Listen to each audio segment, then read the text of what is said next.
பொம்பளை பிள்ளைங்கள பெற்ற நைனாக்களே உங்களை தான் நான் கேட்குறேன். நீங்கள் மட்டும் கட்டிக்கும் போது அந்த காலத்தில் கெட்ட பழக்கங்கள்லாம் மறைச்சி உங்கள் மாமனார்கிட்ட நீங்கள் வந்து இல்லாத கிருத்துருவெல்லாம் பண்ணி நீங்கள் வந்து கல்யாணம் பண்ணுவீங்க. ஆனால் நீங்கள் பெற்ற பிள்ளைய மட்டும் கெட்ட பழக்கம் இல்லாமல் எந்தெந்த இதாக பார்க்கணும், மறைமுகமாக அந்த மாப்பிள்ளையை நோட் பண்ணி விசாரித்து கல்யாணம் பண்ணி கொடுக்குறீங்களே, இது எந்த அளவுக்கு சுயநலம் தெரியுமா? இருக்கட்டும், நீங்கள் சொல்லுவீங்க, ஓ நாங்கள் அப்படி இப்படின்னு இருக்கோம், இருந்தாலும் நாங்கள் தான் தப்பு பண்ணிட்டோம். எனக்கு பெத்த பிள்ளைங்கள, என்னுடைய பொம்பளை பிள்ளைங்கள என் பிள்ளை வந்து கண்கலங்காமல் இருக்குன்னு பார்த்துக்கிறது தப்பா அப்படின்னு சொல்லி ஒரு வார்த்தையை விட்டுறீங்க.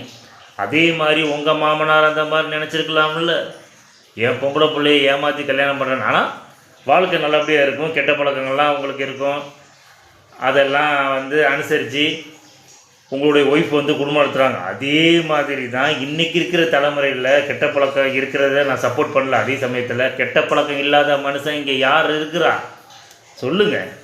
அதனால் கெட்ட பழக்கம் லவ் பண்ணி கல்யாணம் பண்ணி கெட்ட பழக்கமே இருந்தாலும் கண்டுக்காதீங்க. லவ் பண்ணி கல்யாணம் பண்ணிக்கிறவங்களுக்கு நான் வாழ்வு கொடுங்க அப்படின்னு சொல்ல விரும்பலை. பெற்றவங்களுக்கு தான் அந்த வழி தெரியும். ஆனால் அதே சமயத்தில் உங்கள் பொண்ணு சந்தோஷமாக இருக்கணும்ல, மனசுக்கு பிடிச்சவங்கள்ட்ட கட்டி கொடுத்தா தான் சந்தோஷமாக இருக்கும். நீங்கள் வசதி படைத்தவனை கல்யாணம் பண்ணி கொடுத்தா அவன் எப்படி இருப்பான் என்ன ஏதுன்னு தெரிலல்ல, ஒரு புரிதல் இருக்காதுல்ல. அதனால் நானும் உங்கள் புள்ள மாதிரி தான் நானும் சொல்கிறேன்.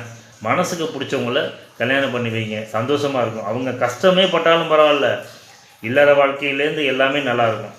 குடிப்பழக்கமே இருந்தாலும் அவங்க அனுசரிச்சுக்குவாங்க உங்கள் பொண்ணு. அதை விட்டுவிட்டு வசதின்னு சொல்லிட்டு ஜாதி வரி மத வரி மாதிரி வந்து முகம் தெரியாத பையனை கட்டி கொடுத்து அசிங்கப்பட்டுக்காதீங்க. உங்கள் வாழ்க்கையும் வேஸ்ட் பண்ணிக்காதீங்க, அந்த பொண்ணோட வாழ்க்கையும் கெடுத்துடாதீங்க.